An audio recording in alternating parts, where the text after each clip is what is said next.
Thank you, ladies and gentlemen. Hopefully, everybody can hear me. My name is Saeed Ibrahim. I'm the editor of Somaliland Chronicle. We're actually just waiting for our guest, and hopefully, everybody can join in the meantime and settle in. Hopefully, we'll have a very good discussion coming up shortly. So we're just waiting for Joshua to join us, and we'll be going soon. So hang tight with us. Thank you. Okay, once again, ladies and gentlemen, thank you very much for joining discussion with Mr. Joshua Meservey. My co-hosts today is Siham Mumin and Abdel Nasser. My name is Saeed. I'm the editor of Somaliland Chronicle. So we're going to be, Josh, a senior fellow with the Hudson Institute. Focuses on the great power competition in Africa. Everybody that is, kind of following the events in the Horn of Africa is very familiar with Joshua and his work.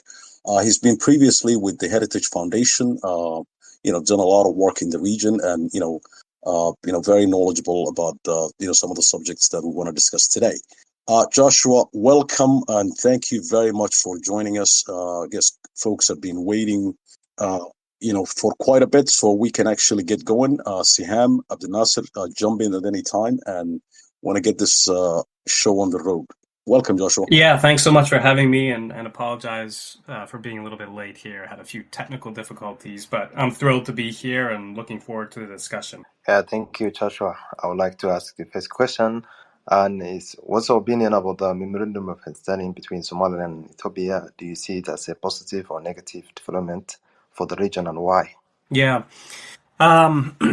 Well, I of course, it's probably no surprise to anyone to hear that I think it's largely positive. I think that it potentially opens up significant economic opportunities. Ethiopia, just because of its sheer size, but also it has a very rapidly growing or a rapidly growing economy, is the economic powerhouse of East Africa, but it's underserved by its current port arrangements.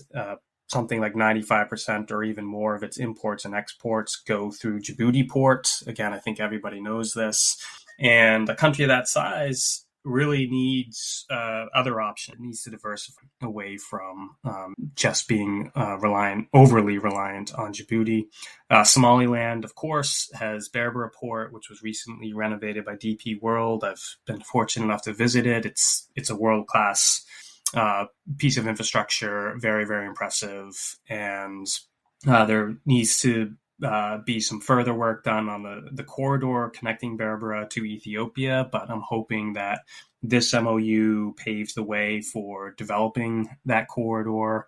And when you have cheaper, more accessible transport through ports, that's an economic win for consumers in Ethiopia, but also even beyond, because I'm certain there would be transshipment through Ethiopia to other East African countries and maybe even further afield than that. So it's an economic win.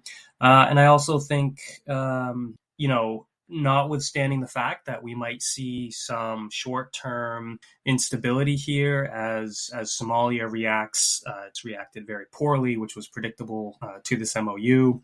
I think that anything that helps Somaliland achieve its position as an independent country in the international arena is a positive. I think that's I've written about this, I've talked about this many times, but it's a bastion of relative stability in a very, very volatile area. It's strategically located, and its association with Somalia is a real drag on Somaliland. So I think that that would be positive as well, in that it would further cement Somaliland's not its independence. It's had its independence for decades and behaves as an independent state, but it would be a first step to the international community sort of recognizing reality in that part of the world. Yeah, to follow up this, you touched it, that Somalia has reacted at the MOU. Were you surprised by it, and how do you feel about that?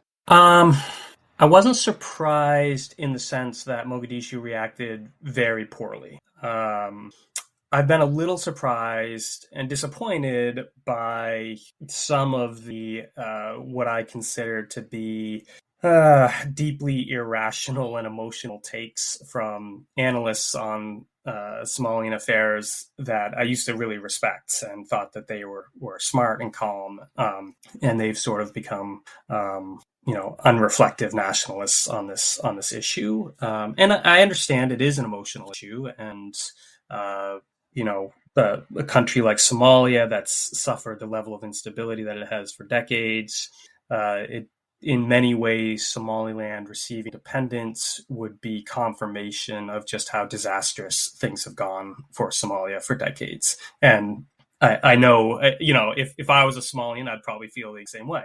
But that doesn't change the reality of the facts of the case.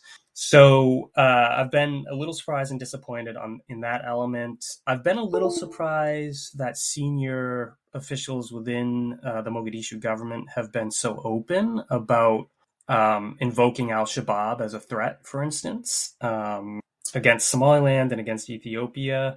I'm surprised they've been as open as they have been about it. Now, the unfortunate reality is that Al-Shabab has a presence, of course, has for years in Somalia, including at very senior levels in some ways. Now, please don't misunderstand me. I'm not at all suggesting that the Mogadishu government is under Shabab's control or anything silly like that. That's not at all what I'm saying. But we do know that Shabab has excellent intelligence, and that it's extremely hard to keep. It's been extremely hard for Mogadishu to keep Al-Shabab from having undue influence even within the government.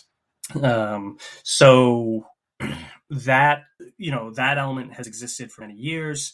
I'm just surprised that Mogadishu has been willing to, and it's not official government policy. Again, I should be careful here. These are individuals saying these things, so perhaps they've just gone off script. Perhaps they are in a moment of emotion, have said these things, but it's really damaging for a Somalian politician to say such things, because it signals to the rest of the world and to places like the United States that have spent billions of dollars in Somalia, that have lost soldiers in Somalia, spent many years training the SNA and, well, mostly Danab, but it sort of signals that Mogadishu is not as serious as they should be about Shabab. Yeah, hi. Guys, I think we're having some technical issues. People are saying they can't hear anything. I'm getting a lot of messages saying that they can't hear anything. Oh. Saeed, are you also getting those messages? Because it seems like there's technical issue and listeners are not. Yeah, I'm not. Actually, unfortunately, my full focus is in, but I can hear Joshua perfectly fine. Okay. I'm not sure what those issues are. It could be network on various people's. But yeah, Joshua, if you can speak up just a little bit, I am getting that comment. Okay. Like just maybe a little bit if possible. Sure. Yeah. But otherwise, I'll try to project a little bit more. Is that better? I'm hearing everybody perfectly fine. Yeah, I can hear you too, but I think it's only the speakers that can hear each other, and it's people who are listening that are only having. some folks are not I hearing. think we're It's okay. recording, so they can listen to it later. Hopefully, there's no issue with the recording. So sorry, proceed, Joshua. Okay, sure. No, I had finished my thought on sort of Mogadishu's reaction to all of this. To follow up on that question, Joshua, and I think you're very aware on you've been very first in the Somalia government and how their last election was in 1976. Currently, their president is a professional president under a professional government and constitution. Clearly, they have no legal mandate in Somaliland. We've never accepted to be part of the federal model. How can they have that much claim on a country that they have no legal mandate? Yeah. Well, I think this is part of the argument for recognizing Somaliland's independence. That is one of the reasons I first I've been interested in Somaliland for many years. I started thinking about writing about it some years ago because I was just struck by the fact that the truth is that Somaliland acts as an independent country, and Mogadishu has no meaningful authority in Somaliland and hasn't for decades. That's just a reality. And one of the arguments I've made in my writings is that for the United States to have the best possible policy and the most effective policy in East Africa, it needs to recognize reality. That policy needs to be based on reality. And currently, it is not based on reality. It's based on this fiction that Mogadishu has meaningful authority in Somaliland. And I don't see that situation changing. Somalilanders have maintained this position for decades, and there's no plausible scenario that I can see where either Somaliland would join Somalia or where Somalia would have the power to force Somaliland. So given that reality, I think it's best for everybody if we just move forward recognizing what is the de facto truth, like what is the de facto situation, rather than pretending as if Mogadishu has authority in Somaliland or will get authority soon in the near future.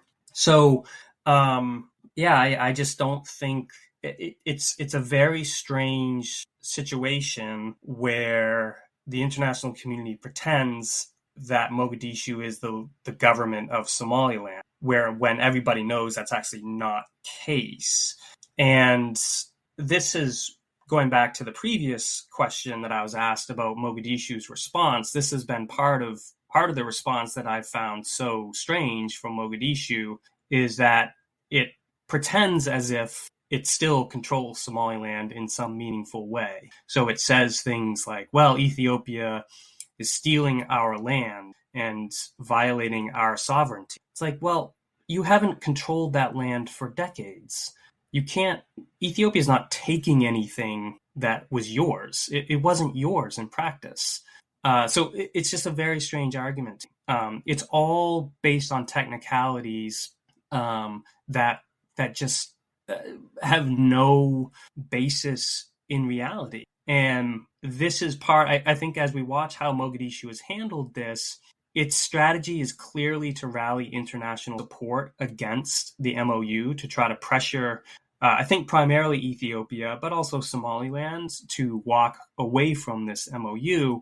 And the reason Mogadishu is taking this approach is because it has no other options, because it does not have authority in Somaliland. So, of course, it has to go to the international community and try to rely on other countries to pressure Ethiopia and Somaliland on this.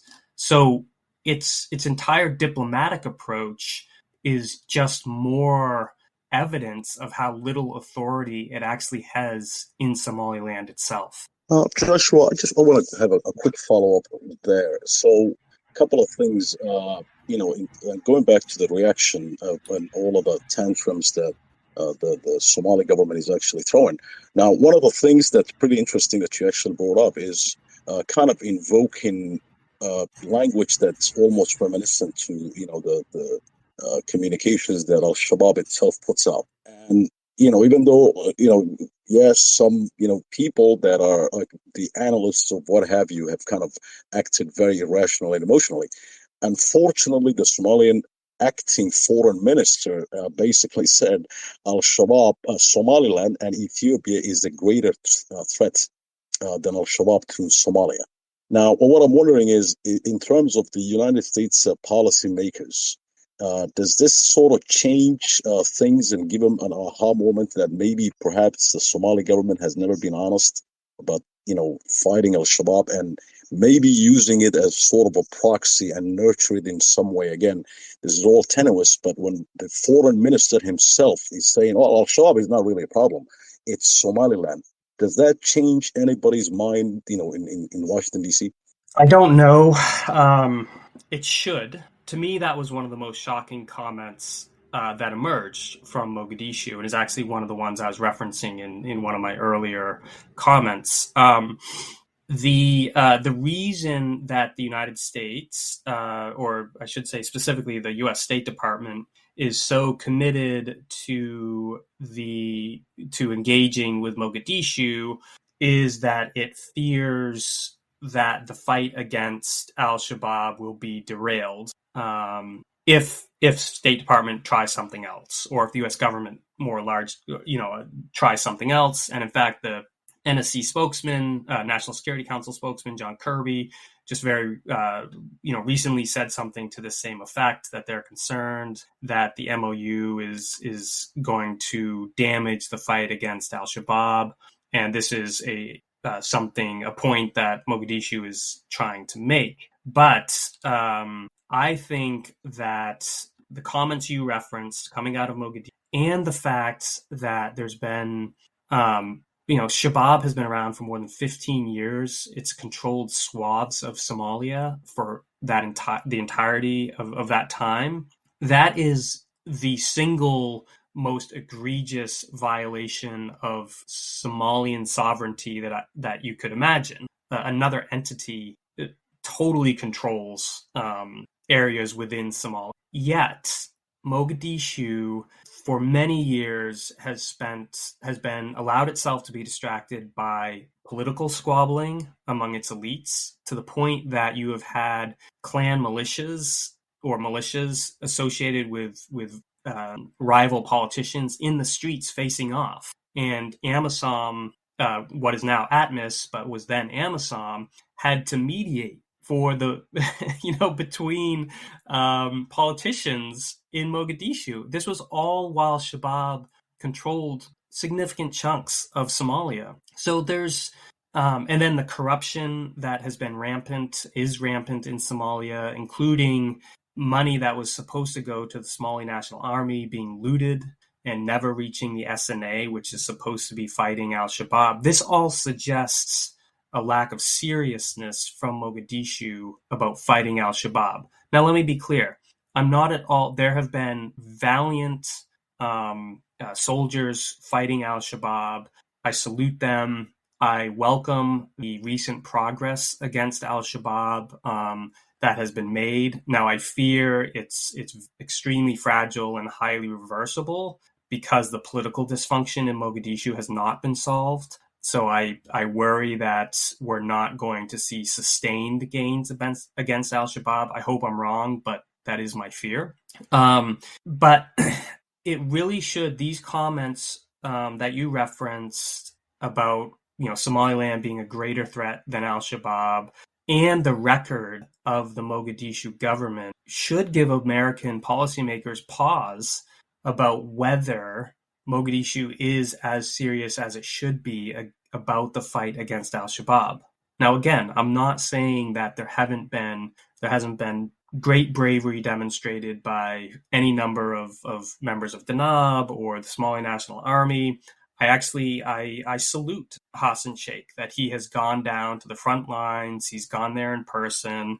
I think that was a necessary and long overdue sort of step, demonstrating we are serious about this fight. But even within the last couple of days, there are reports of the Somali army and police fighting each other. This is a level of dysfunction in the face of an existential threat from Al-Shabaab that should really, as I say, give American policymakers pause about whether this strategy of going all in on Mogadishu is really the right one. Yeah, I want to also follow up on this U.S. policy on Somaliland recognition. The former U.S. Assistant Secretary of State leading Bureau of African Affairs, Chandai Fraser, noted that South Africa, Kenya, Ethiopia, and Nigeria supported Somaliland's quest for recognition. She emphasized that U.S. policy was not to get ahead of African Union because she thought that African Union was there for Somaliland. So, in the event that Ethiopia leads in recognizing Somaliland, what changes might occur in the U.S. approach to Somaliland recognition? Sorry, I missed the last part of that. Could you repeat it? Okay, since Chandai Fraser emphasized that the U.S. policy was not to get ahead of African Union, since Ethiopia leads in recognizing Somaliland, what changes might occur the U.S. approach in recognizing Somaliland?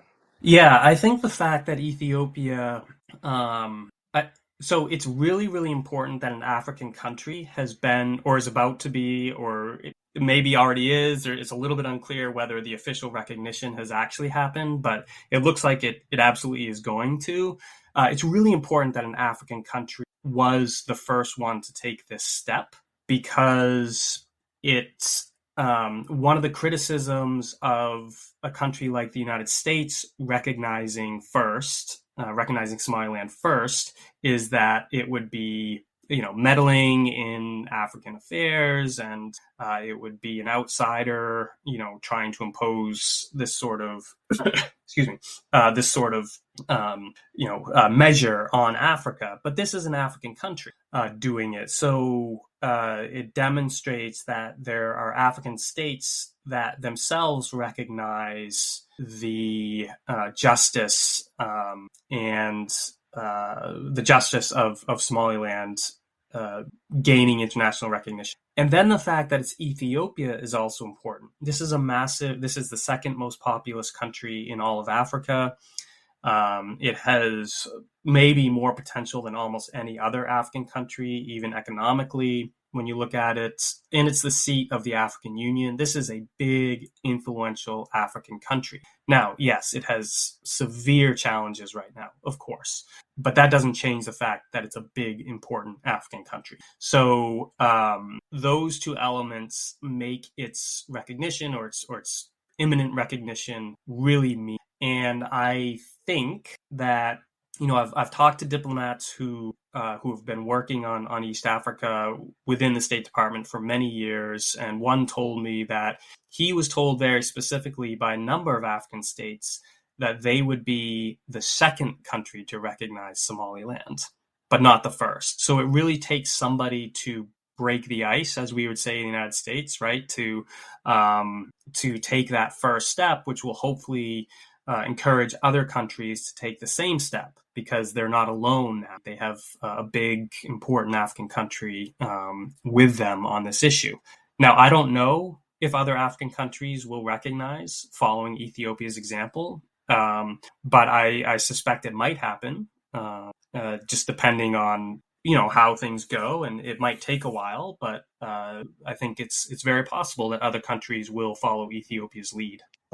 So I've got a quick question, and this is actually going to be so the diplomatic pressures that right, that Somalia is really trying to exert from every possible corner, and again just kicking up as much dust as possible. What do you foresee? Do you think there's a chance that this may actually make either Somaliland or Ethiopia kind of change its mind about the whole thing, and think, or is it actually worth it? Is it worth for Ethiopia to actually go through and pay all of the price that this may cost them in terms of diplomatic what have you, and Somaliland to get its recognition, to ignore what Somalia is doing and not kind of change their mind? How do you see that? Yeah, my sense is that Somaliland won't change its course, because this is potentially a massive step in achieving its most dearly held foreign policy goal that it's held for decades. So I think that whatever Mogadishu does or says, my sense is that Hargeisa is, I don't know what the word would be, but sort of numb to to whatever Mogadishu says. It doesn't change anybody's minds in Mogadishu, or in Hargeisa. Now, Ethiopia is an interesting case, because if we all remember, after the MoU was announced, President Bihi and Abiy Ahmed were sitting together while President Bihi made the announcement. And Prime Minister Abiy was smiling, and he didn't contradict anything that President Bihi said, including that Ethiopia was going to recognize Somaliland's independence. Then the diplomatic blowback started, and the Ministry of Foreign Affairs released, or its equivalent of Ministry of Foreign Affairs released, sort of an ambiguous explanation of the MoU, where there was a line in there that said it was, explore this, I'm paraphrasing, but it would explore the question essentially of recognition of Somaliland. So then Hargeisa really released its own statement saying unequivocally, no, the deal is that we receive recognition in exchange for this lease of land in Somaliland. And then, so my sense, I started to wonder if the Ethiopians were maybe going a little wobbly because of the diplomatic pressure they were under. But we've had statements from senior Ethiopian officials since then saying, yes, we will recognize Somaliland, and we're going through this process.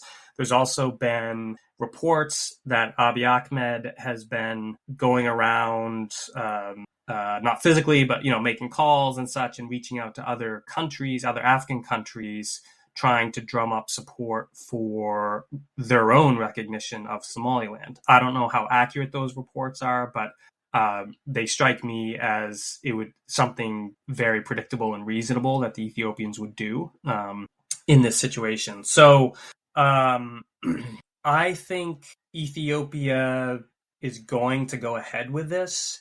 It looked like maybe it had gotten a little bit hesitant right after the MOU was announced, but I think its position is hardening. I also think Addis Ababa is used to international criticism. You think over the last few years, it's been under immense diplomatic pressure on things like the Tigray War, and now the war in Amhara, the situation in Oromia. And this is a country that has demonstrated that if it perceives something as in its national interests, it's going to do it regardless of the diplomatic pressure it comes under. Now, I also think when you consider Abiy Ahmed, he has made it part of his ruling platform. Like it's part of now his own legacy to achieve access for sea access for Ethiopia. He said it very publicly, time and time again, that Ethiopia must have access to the sea. And he now, when you're a politician and you make bold promises and statements over and over again, your credibility is on the line if you don't deliver. And I think that is the situation Abiy Ahmed is in now, where in many ways, for his own political fortunes, he has to get this done. And he also, I think his sense of his place in Ethiopian history is very grand. I think he sees his role as restoring glory and unity to Ethiopia, and a great power needs access to the sea. That's just one of the cold, hard realities of the world. And so I think, again, for his own political credibility, for his own sense of his place in his sense of destiny and his place in Ethiopian history, I think he is determined to get this done. Now, a saying that I try to live by is that the quickest way to look stupid is to make predictions. So, maybe this all falls apart somehow. I would be very, very surprised if that's the case, but there's so many variables here that it's impossible to account for all of them. But I think that the great majority of the evidence points to the fact that Ethiopia is going to follow through on this MOU. One more follow. I apologize to my co-host for kind of hogging it, but this is right along those same lines. So in the region, we got another very important player, and especially for United States national security interest. That's Djibouti, where it's actually hosting the African the United States military in the region.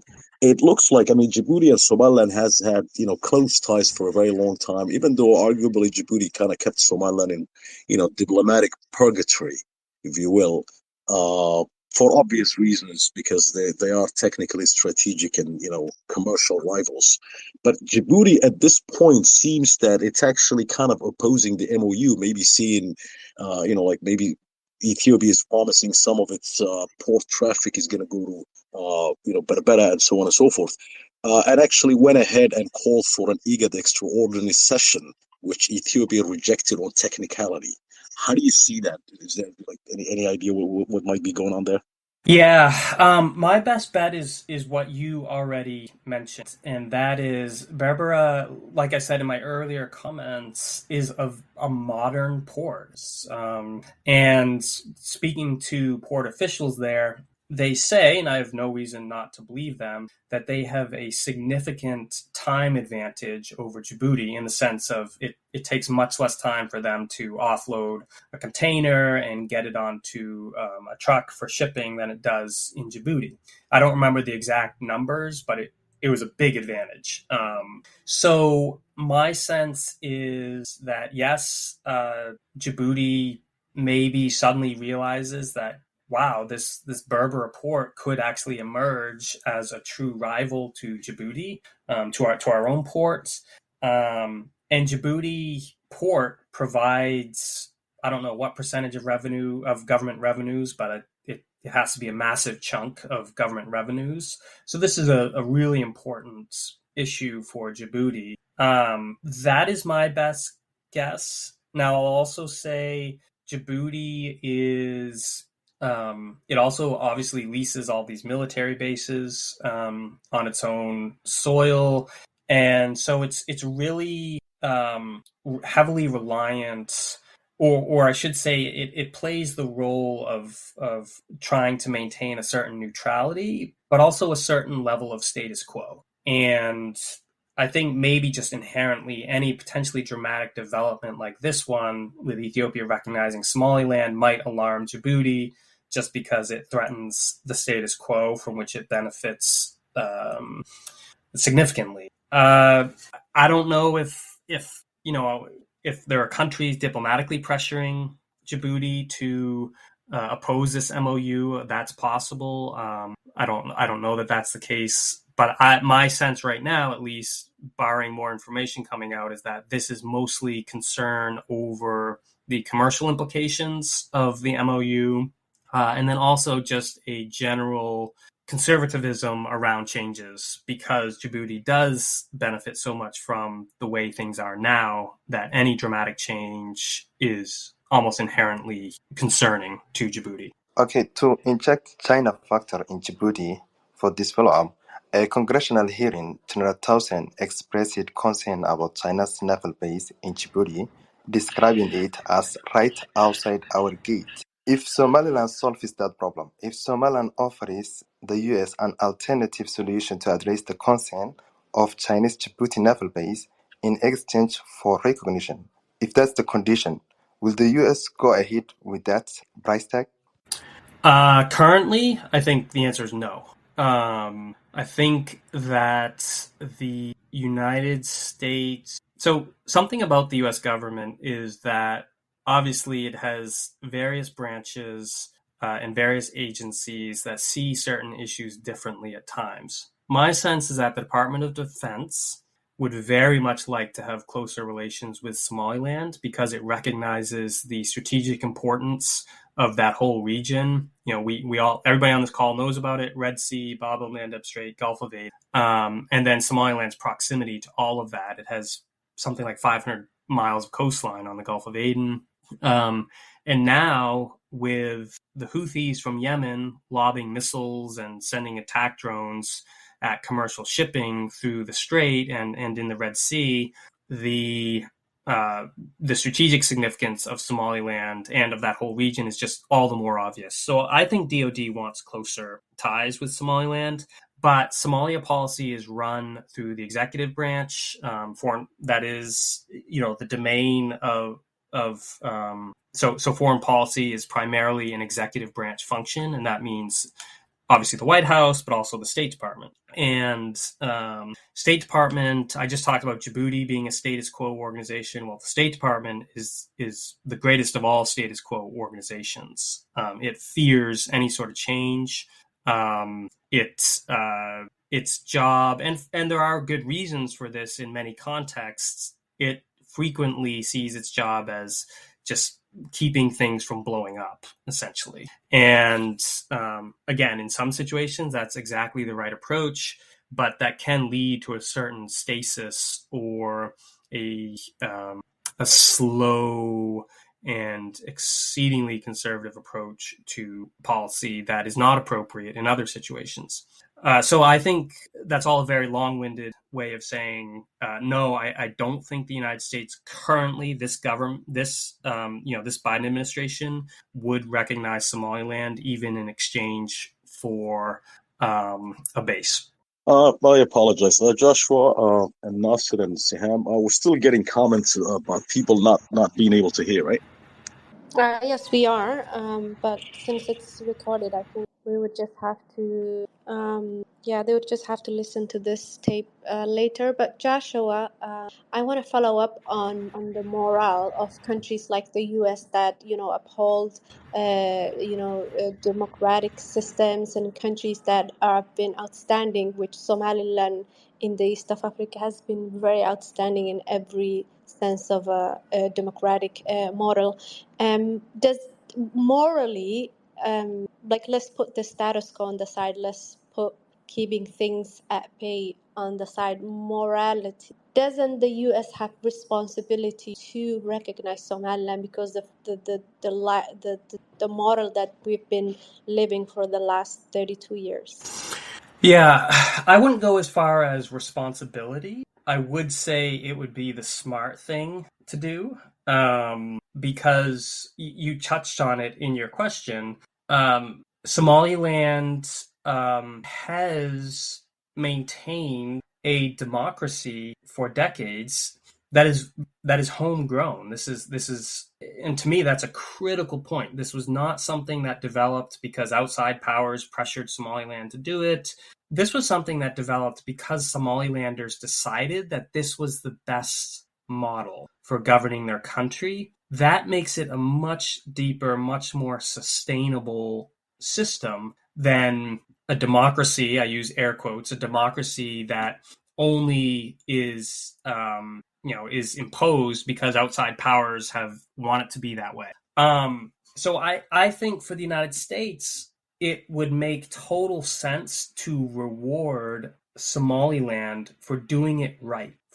And again, Somaliland's democracy is not perfect. It has lots of insufficiencies.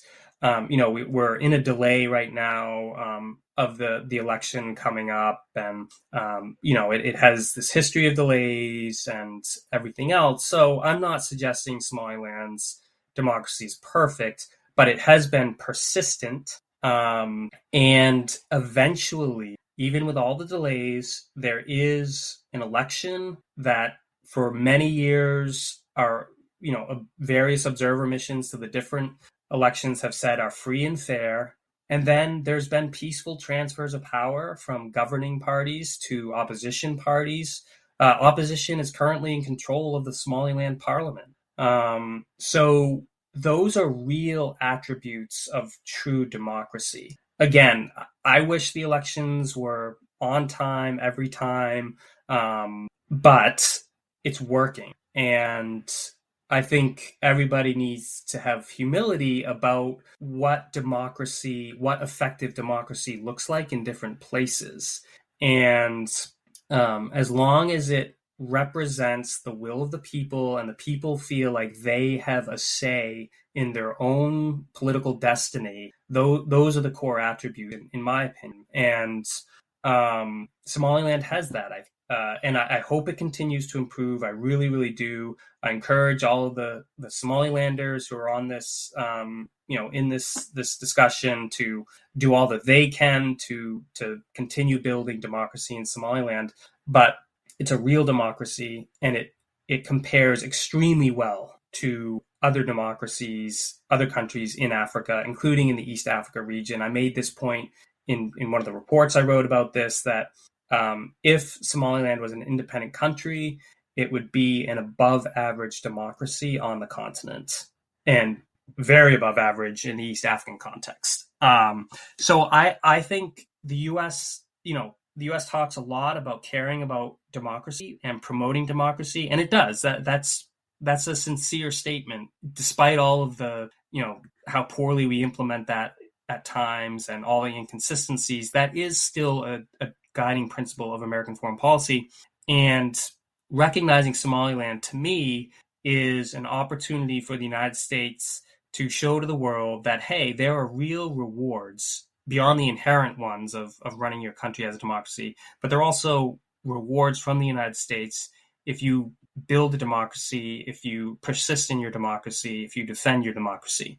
The other element of this is that Somaliland is sort of a high-profile experiment in democracy in Africa. I think you probably, quite a few people in Africa know in some way that Somaliland is a type of democracy. And so, again, if the U.S. recognized Somaliland, it would be rewarding what I think is a fairly high-profile experiment in democracy on the continent. And to me, that would be a huge win for American foreign policy and its quest to demonstrate the benefits of democracy.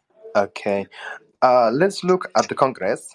Somaliland is getting bipartisan support, which is growing in the Congress. President Bihi visited in the United States in 2022. Representative Scott Berry put forward the Republic of Somaliland Independence Act, while Senator James Rich introduced the Somaliland Partnership Act. What potential impact might the recognition of Somaliland by Ethiopia or possibly other countries have that bipartisan support of the Congress? Do you think many Congress people will also get encouraged by this move? Yeah, I think so. Again, this concern about not getting out in front of African countries on Somaliland recognition is a real one. That's a real concern in the United States government, in the United States Congress. So again, with Ethiopia, a big, as we've already been discussing, a big important country being the first to recognize Somaliland, it really undermines that concern about the U.S., moving ahead of African countries on this question. So yeah, I think it would encourage, people in Congress to be more active potentially on the Somaliland question. Now, again, recognition is ultimately the right and responsibility of the executive branch in the American system. So Congress cannot recognize Somaliland on its own. But it can encourage, and it can do other things. You referenced the Somaliland Partnership Act. It can do things like that to facilitate the relationship. And so Congress does have a really important role to play. And it's evidence of Somaliland's remarkable achievements in things like democracy and stability that it does have bipartisan support in Congress. That's fairly rare. Foreign policy is less contentious than domestic politics in the United States. And Africa policy actually is one of those rare, niches of bipartisanship in Congress. But Somaliland is a controversial issue in the sense that we have relations with Somalia. This would entail recognizing a separate entity and everything else. But it does have bipartisan support, and that's a real achievement, and it speaks to what Somalilanders have achieved in their country as far as democracy is concerned, as far as stability is concerned, and the achievements that they continue to make. Siham, if you have a question, go right ahead, but there's one kind of burning a hole in me that I really got to ask Joshua. But Siham, go ahead. No, you can go ahead, Said, but I just to make a clarification that the US or any other country will not be recognizing a separate entity. Somaliland was a separate country, has the 1960 colonial borders that are very defined and historically all African countries have to respect those borders. So Somaliland, in a way, is not a secession country or a separate entity. It will be a country that united with a country, and that union failed, and now it's looking to really gain its, sovereignty and recognition. But go ahead, Saeed. Thank you, Sam. So, quick question. There's a huge factor in all of this in terms of when it comes to the geopolitics of the Horn of Africa. I mean, these days, it is one of the hottest real estates, if you will, in the globe, being like Bab el-Mandeb, all of these other things. Now, the People's Republic of China has been sort of looming large, ever since Somaliland basically established its bilateral ties with Taiwan, which actually kind of China threw a fit at the time. China is also a heavyweight in Africa in many sense that with a lot of people have different names for it, but the death trap and in air quote investment in many countries in the region, namely Djibouti, and to some extent Ethiopia as well. Um, what do you think is sort of like the Chinese factor in here? Like at some point, do they, because they are also still trying to do some kind of rapprochement with Somaliland. Do you think they have levers they can press and bring some pressure to bear to make this thing completely go away, or will it be in their best interest to recognize Somaliland and an Ethiopia that potentially may need the Chinese help in building its navy? Yeah, it's a wonderful question. So there is a fundamental about Somaliland that is inescapable for China. China cannot recognize Somaliland ever because of Taiwan. Taiwan has remarkable similarities to Somaliland. Has been independent for decades, even though it's claimed by another country, but that other country has no practical authority inside the borders. It's recognized, Taiwan does have recognition, I think, from maybe 12 other countries. Somaliland doesn't have any yet, but when it declared independence in 1960, it did get recognition from a number of countries, including the United States. China can never recognize. That's just impossible for it. What it can do, though, and my understanding of the visits that it's made to Hargeisa is that it can offer lots and lots of money to Hargeisa, and maybe even, who knows, personally to important people to get rid of the relationship with Taiwan.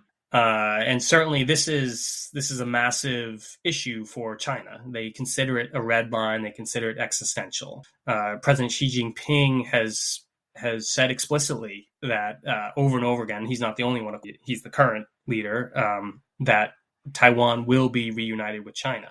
And it really, from my perspective, it's a matter not if, but of when China attacks Taiwan and tries to take it by force, if it cannot induce it back into, for the first time, I should say,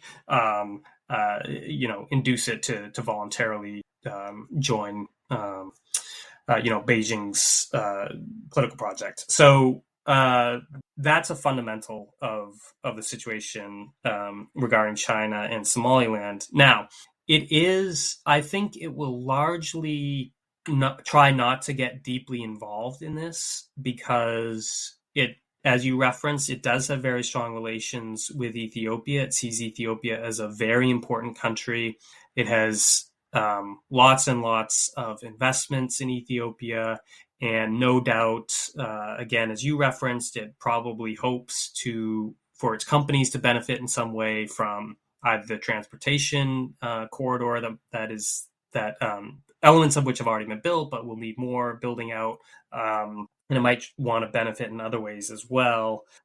So my sense is that any sort of efforts it makes its preference would clearly be for this MOU to go away. I think that's another point because a country recognizing Somaliland is also indirectly benefits Taiwan because of the Taiwan-Somaliland ties.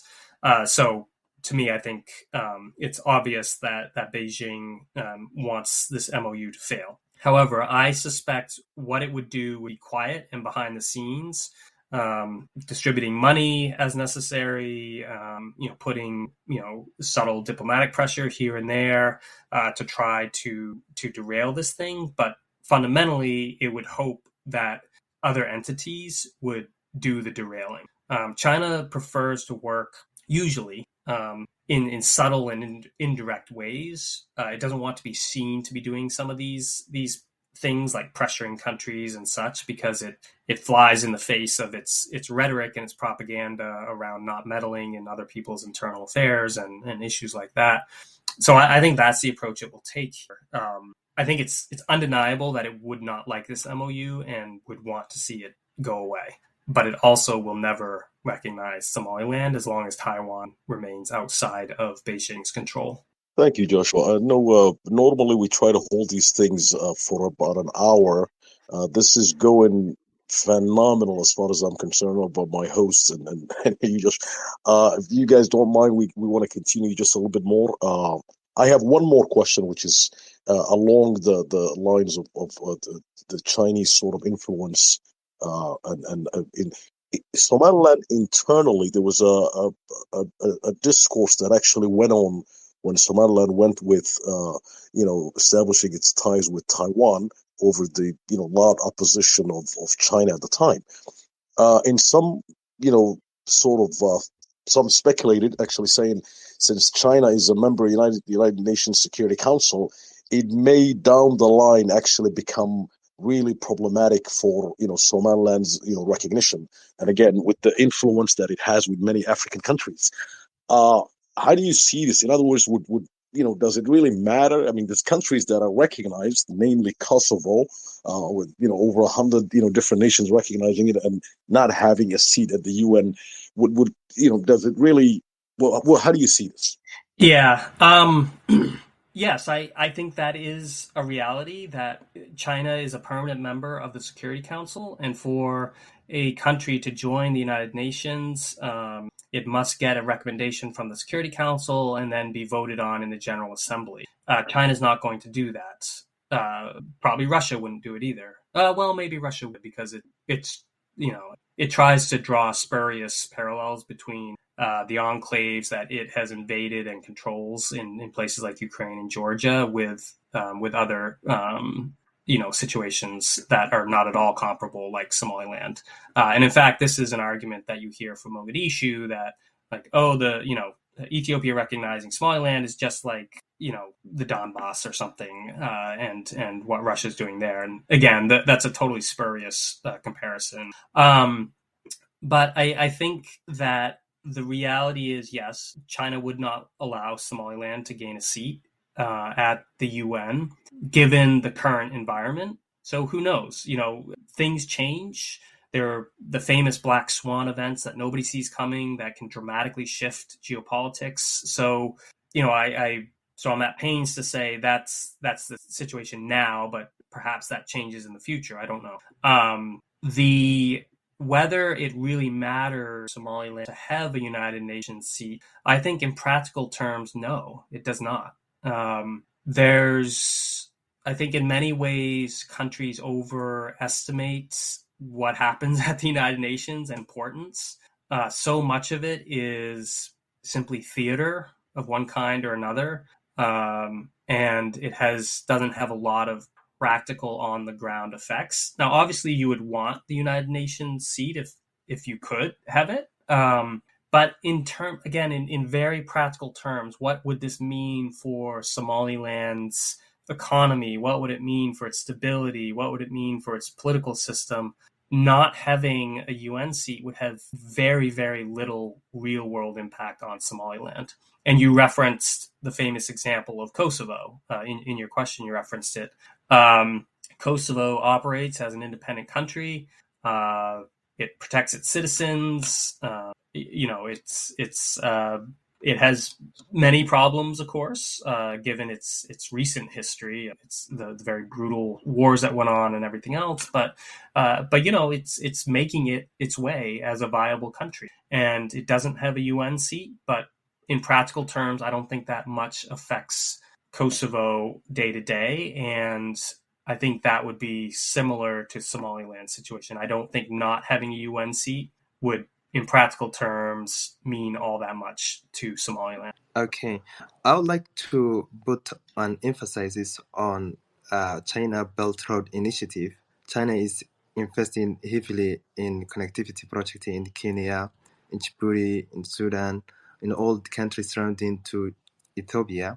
to project or to promote an alternative trade route, an idea of development that favors China-centric order in East Africa.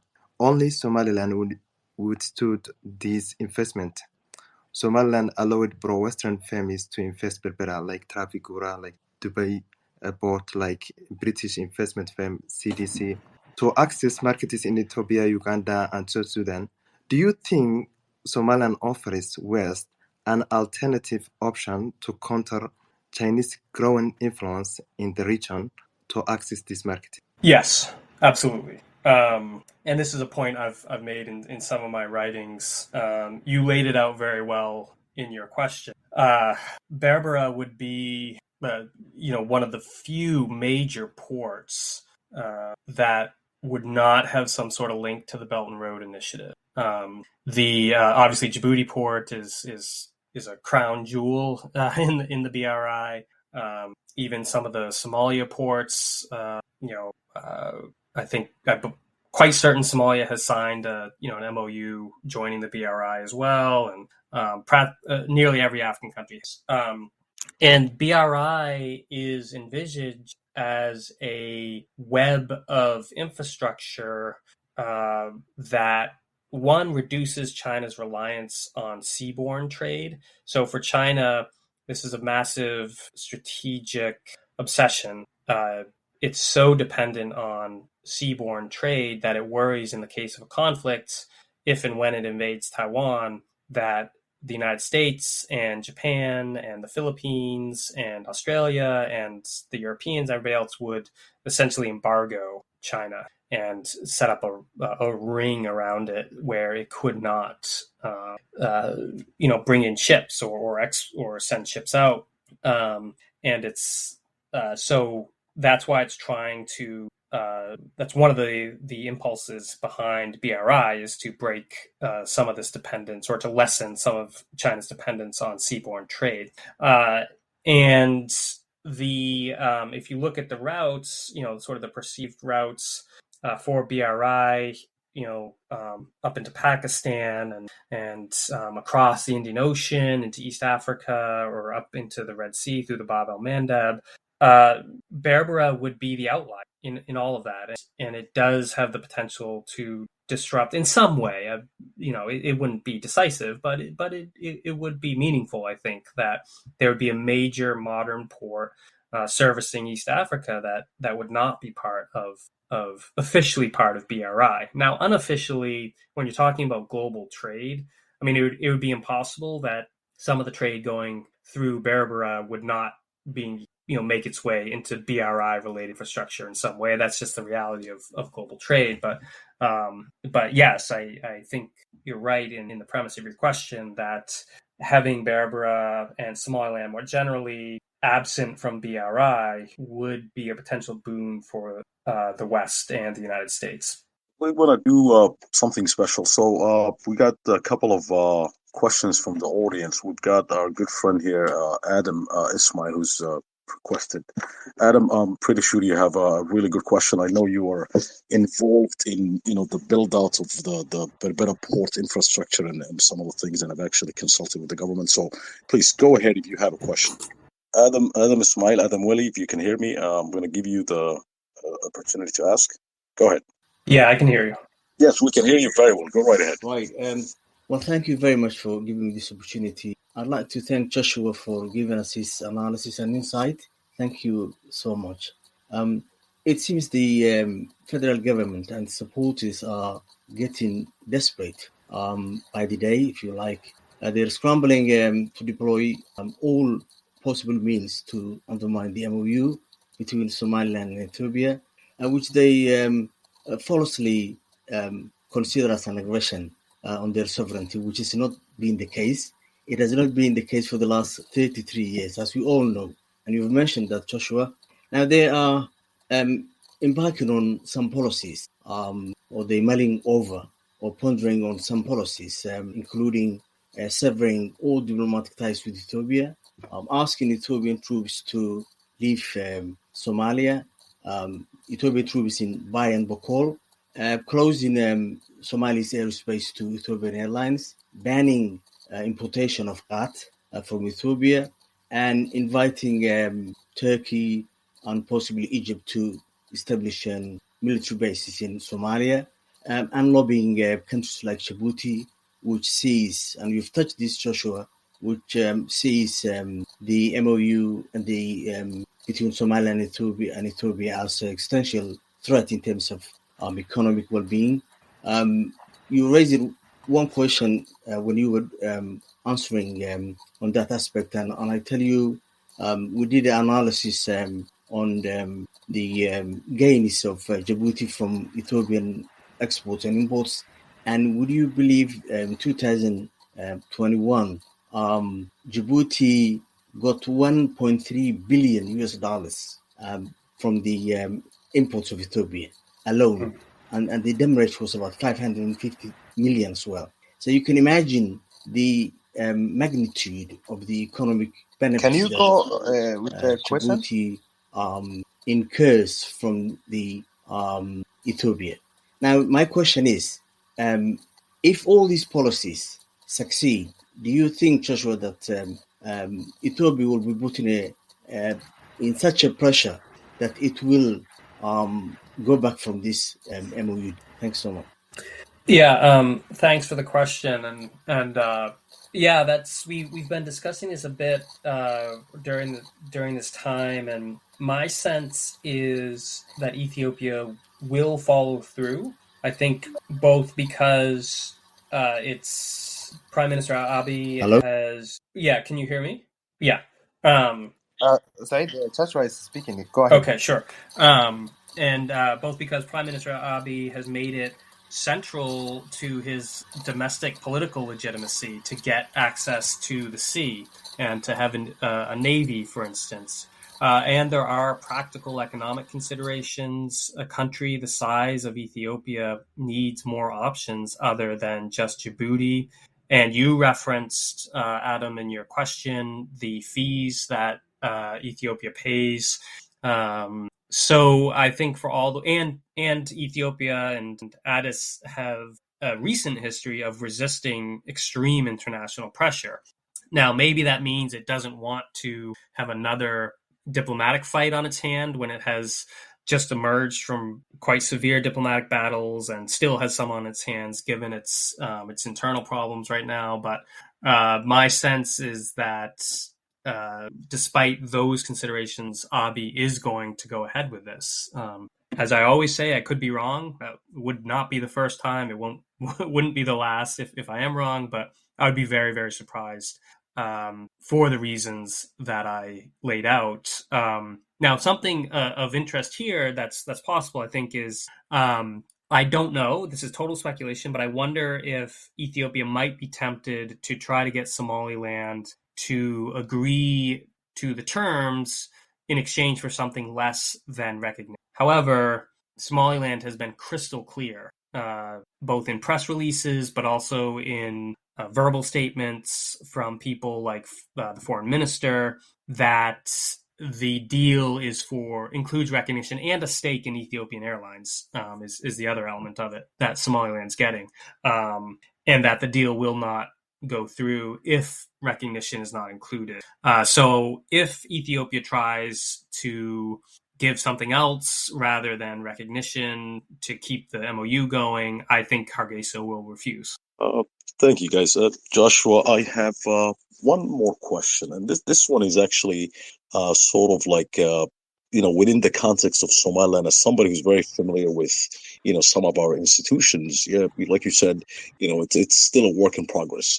But one of the things that I've always wondered is if Somaliland has actually been kind of doing itself a disservice, or maybe even shooting itself in the foot by dealing with ambassadors that countries have actually sent to Somalia. So, for example, the United States Embassy in Mogadishu, by extension, also covers Somaliland, which kind of muddies the waters, if you will, and maybe in the eyes of some in, Department of State and maybe even DOD, make Somaliland not serious about its case, for recognition and independence, and kind of blurs the line a little bit. I mean, how do you see this? And should Somaliland kind of, like maybe South Sudan did back in the they actually insist on countries that want to work with it actually send their own special envoys, if you will, even though that's not going to go over well with, Somalia next door.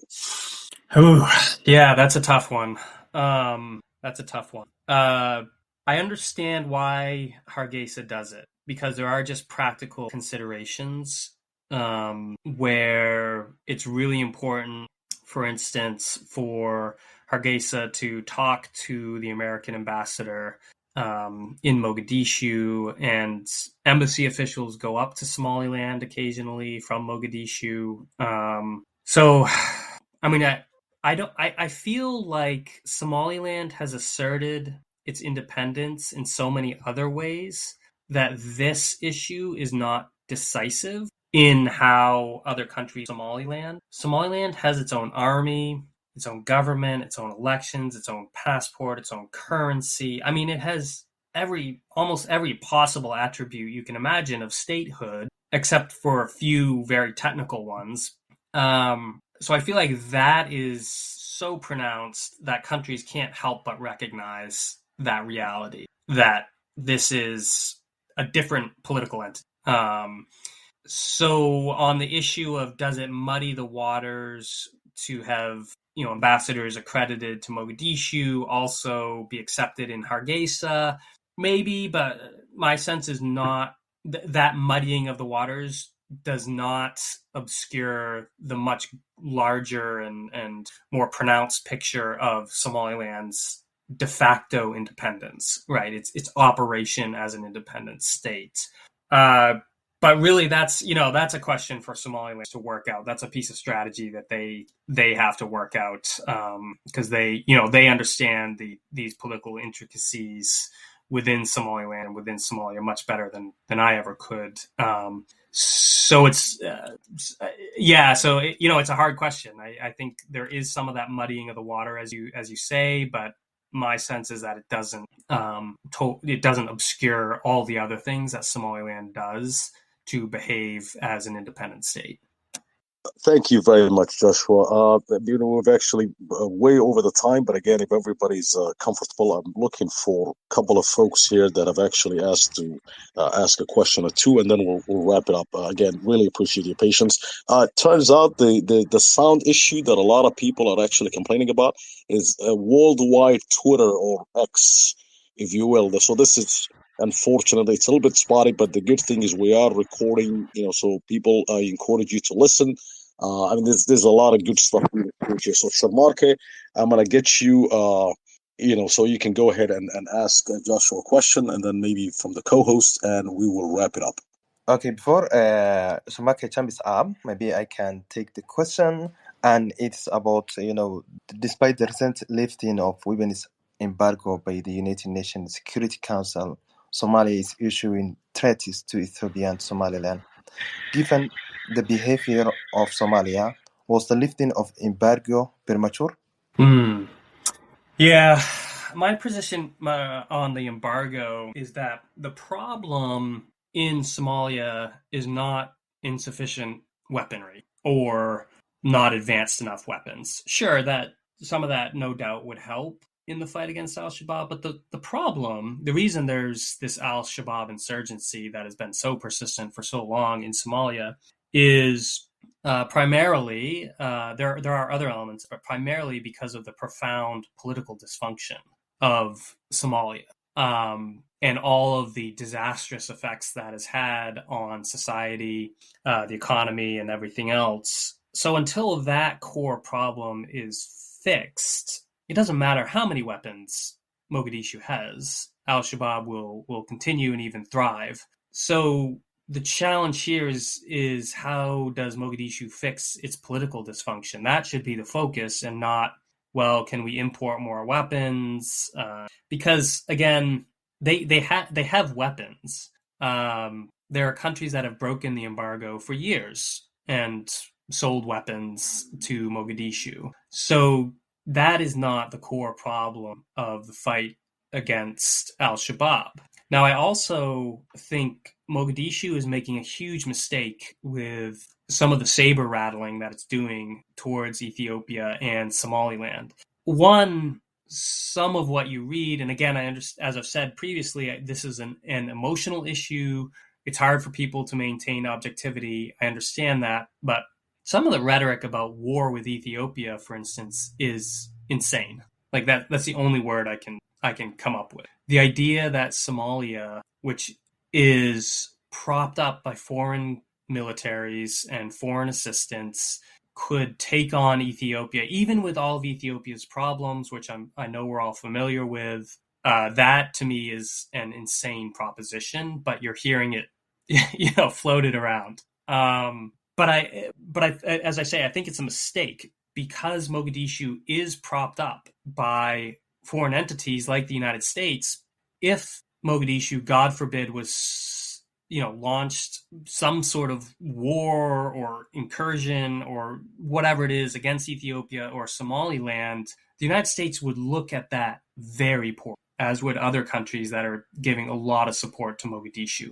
Because the very obvious question would be, why are we giving you all this money, all this training for your military to fight Al-Shabab when you're just going to use it to start wars with your neighbor? That would be the obvious and unavoidable question that would arise in policymakers' minds in places like DC and Europe and elsewhere. So again, as I said earlier, Mogadishu's only recourse here is to whip up the international community to put enough pressure on Ethiopia and Somaliland to walk away from the MoU. That is that's the strategy. Because it has very little leverage otherwise. Yes, it could, for instance, stir up clan problems in Somaliland or Eastern Ethiopia.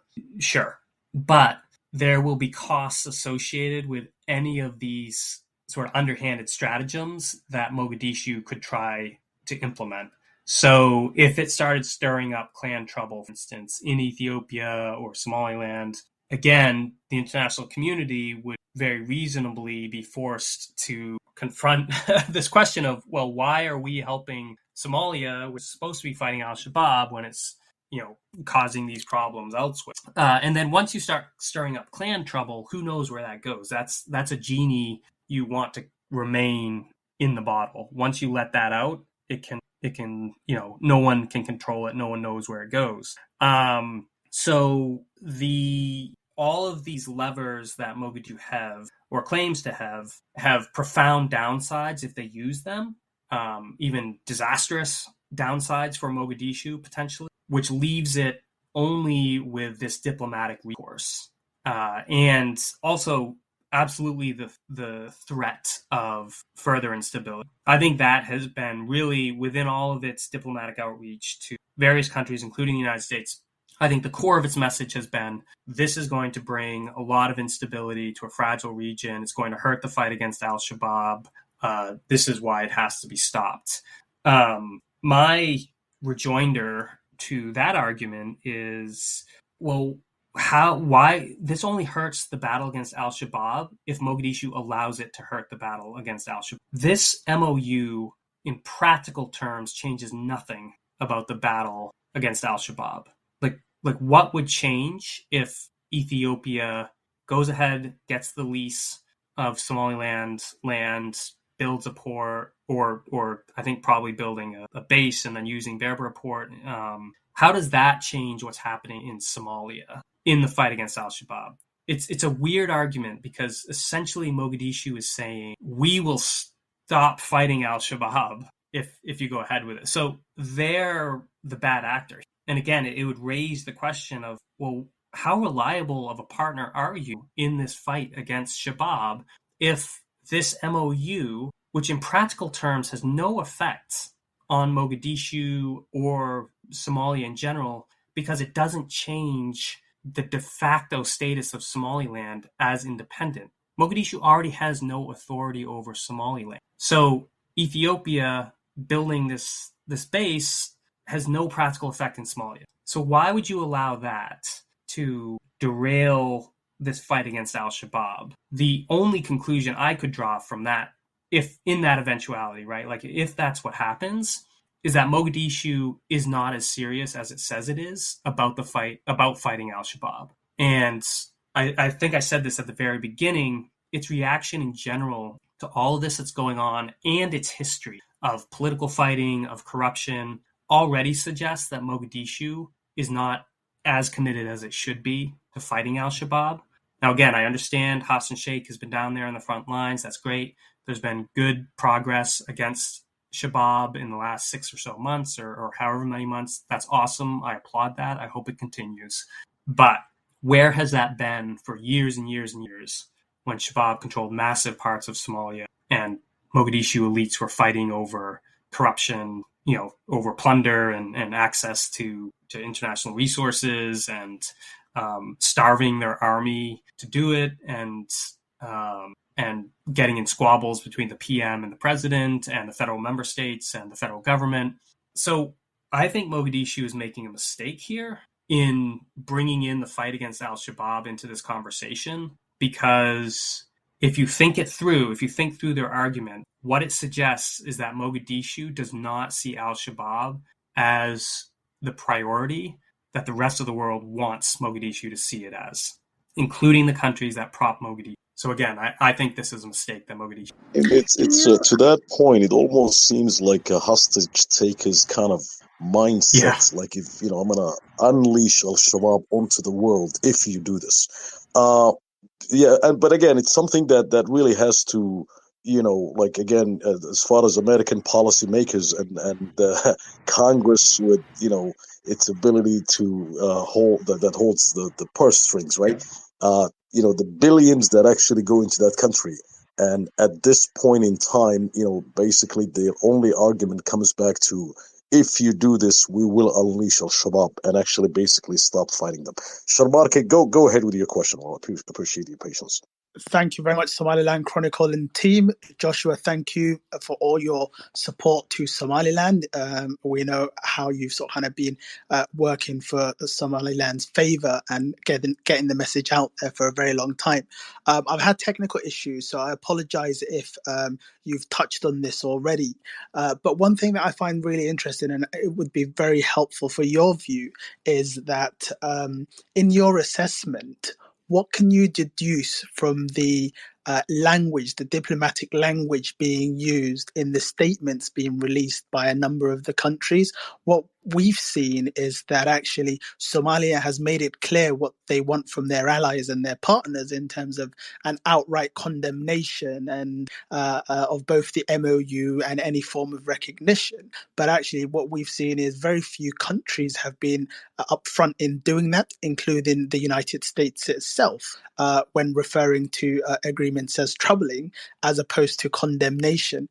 Do you think that this is a cause for concern for Somalia, hence why they're sort of, ramping up the pressure from this other angle that you talked about regarding Al-Shabab? And we heard the Prime Minister of Somalia today talking about how Ethiopia wants to, put a chokehold on the Red Sea when he was speaking at the Arab League Foreign Ministers Virtual Summit. So I think your input will be really insightful. Yeah, thank you.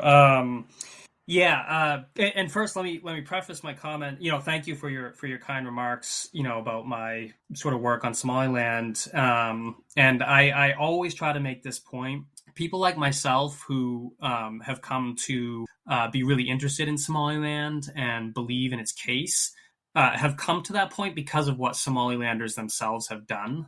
Okay, Somalilanders have created a space in a very turbulent region next to one of the most famously failed states in all the earth for decades. And they've created a homegrown democracy that enjoys a lot of stability compared to its neighbors. And, so Somalilanders should be just massively proud of that and should defend it with all your hearts. Defend your democracy, continue building your country, defend your stability, because that's what brings allies to your cause. People like me, and look, there are a lot of people within Washington D.C. who work Africa issues who are very sympathetic to Somaliland. I encounter them all the time, and some of them are very outspoken and well known. Probably many of you on this.